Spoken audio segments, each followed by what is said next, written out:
Assalamualaikum warahmatullahi wabarakatuh. Perkenalkan, nama saya Rizky Yufar Makarim dengan NIM 2021-285, kelas B. Moto hidup saya adalah menjadi orang yang lebih baik lagi ke depannya. Di sini saya akan mempresentasikan hasil kerja saya dengan berjudul Referensi Hubungan Hukum Pidana Lingkungan Hidup di Indonesia dengan Prinsip Sustainable Development Goal. Yang pertama, latar belakang. Isu-isu lingkungan hidup di Indonesia sering terjadi semakin pesat dampak-dampaknya. Kepedulian terhadap lingkungan hidup kerap sekali hanya dilakukan ketika suatu bencana terjadi di lingkungannya. Padahal jelas bahwa keasrian lingkungan hidup yang baik dan sehat merupakan hak bagi setiap warga negara Indonesia sesuai diamanatkan di dalam pasal 28H UUD RI 1945. Permasalahan lingkungan hidup menjadi persoalan bukan hanya bersifat lokal, translokal saja, melainkan sudah merambat ke regional, nasional, transnasional, bahkan global sekalipun. Sebelumnya, pengaturan mengenai lingkungan hidup didasari pada UUD nomor 4 tahun 1982 tentang ketentuan-ketentuan pokok pengelolaan lingkungan hidup yang menjadi awal penegakan lingkungan hidup. Pada dasarnya, di dalam undang-undang tersebut memuat prinsip-prinsip pengelolaan lingkungan hidup yang berfungsi memberikan arahan bagi sistem lingkungan nasional. Namun, setelah beberapa tahun, undang-undang ini dicabut dan diganti dengan UU nomor 23 tahun 1997.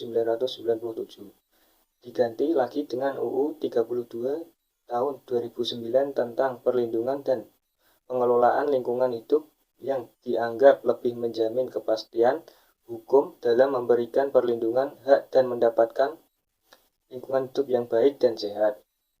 Undang-undang ini dianggap layak menjamin kepastian hukum karena penjatuhan sanksi pidana terhadap pelanggarannya dianggap cukup berat.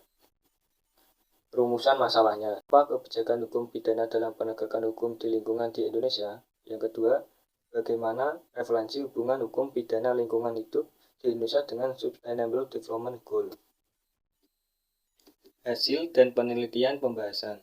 Hasil penelitiannya adalah pembahasan mengenai referensi hubungan hukum pidana lingkungan di Indonesia dengan Sustainable Development Goal ini menggunakan metode pendekatan juridis normatif di mana dikaji dalam penerapan dan kaidah-kaidah norma hukum di dalam pendekatan konseptual. Adapun penelitian ini menggunakan bahan hukum primer yang memuat Undang-Undang Dasar 1945, UU nomor 32 tahun 2009 tentang perlindungan dan pengelolaan lingkungan hidup menggantikan UU nomor 23 tahun 1997 tentang pengelolaan lingkungan hidup, UU nomor 39 tahun 1999 tentang hak asasi manusia, UU nomor 5 tahun 1960 tentang Peraturan Dasar Pokok-pokok Agraria.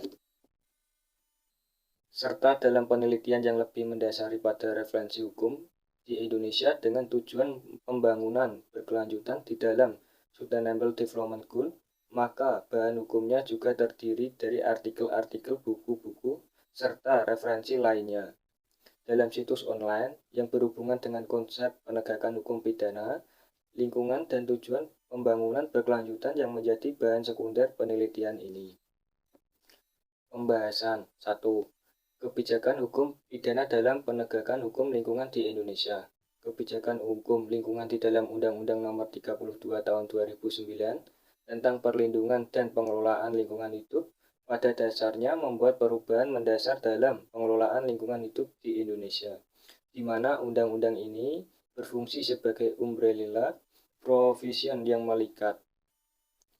UU nomor 32 tahun 2009 ini pada dasarnya merumuskan kebijakan dalam unsur pidana sebagai akibat tindakan pencemaran dan atau merusak lingkungan hidup yang diaturkan dalam pasal 41 undang-undang ini. Undang-undang ini juga mengatur mengenai tindakan pidana dengan hukuman minuman dan maksimum serta mengatur mengenai pemidanaan bagi mereka yang melanggar dalam unsur-unsur pelanggaran yang menyebabkan pencemaran atau merusak lingkungan hidup. Pada dasarnya, penegakan hukum dalam sistem peradilan pidana yang menyebabkan pencemaran dan atau kerusakan lingkungan hidup menuntut tanggung jawab pelaku, baik perorangan maupun perusahaan, sebagai akibat melakukan merusak ekosistem lingkungan. Pertanggungjawaban tersebut dapat ditunjukkan kepada orang, perseorangan atau badan usaha, baik yang berbadan hukum maupun tidak berbadan hukum, sesuai ketentuan dalam pasal 1/32 UU nomor 32 tahun 2009. Yang kedua, referensi hubungan hukum pidana lingkungan hidup di Indonesia dengan SDG. Terkait persoalan dengan lingkungan hidup, hal ini tidak terlepas dengan adanya kepentingan umum dalam urusan pembangunan.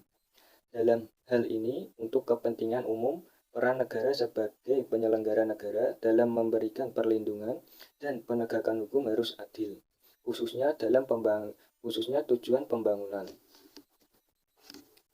SDG secara holistik berintegrasi pada 17 tahun yang tidak berdiri sendiri namun saling terkait dan terintegrasi. Referensinya dengan penelitian ini terdapat dalam komponen SDGs terkait pengelolaan dan pemanfaatan yang berkelanjutan dari sumber daya alam, keanekaragaman hayati di mana perlindungan ekosistem merupakan bagian yang tidak terpisahkan. SDGs dalam hal ini memiliki 4 perlindungan tujuan pembangunan, yaitu yang pertama, pilar pembangunan sosial, yang kedua, pilar pembangunan ekonomi, yang ketiga, pembangunan lingkungan, yang terakhir, yang keempat, dan pilar pembangunan hukum tata kelola. Kesimpulannya,